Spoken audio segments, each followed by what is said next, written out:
उद्धव ठाकरे यांच्या रामरक्षा आंदोलनावरून रामदास आठवले यांनी टीका केली आहे। उद्धव ठाकरे आंदोलन करण्यापुरते राहिलेले आहेत। रामाशी बेईमानी करणं योग्य नाही।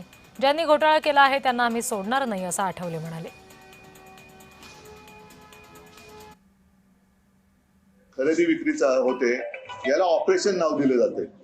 ऑपरेशन हे ऑपरेशन ते, मग आता हे ऑपरेशन राम मंदिर भाजपा करते का, हा एक महत्वाचा मुद्दा आहे। राम मंदिरावरती दरोडा तर टाकला जातोय, टाकला गेलाय, त्याच्याबद्दल पुरावे सुद्धा दिले गेलेत।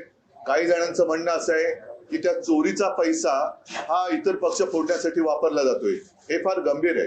जे जे मंदिर लुटतायत, मग ते भाजपचे कोणी असतील किंवा आणखीन कोणी असतील, पण लेकिन आप हिंदू माफ नहीं करेगा उनको।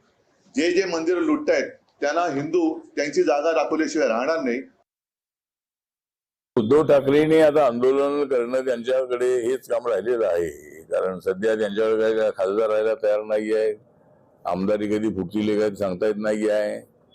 त्यामुळं राम मंदिराचा घोटाळा झालेला आहे, त्याचं कोणी समर्थन करू शकत नाही आहे। ही बाब अत्यंत गंभीर आहे आणि रामाशी बेईमानी करणं ही बाब अत्यंत खतरनाक आहे।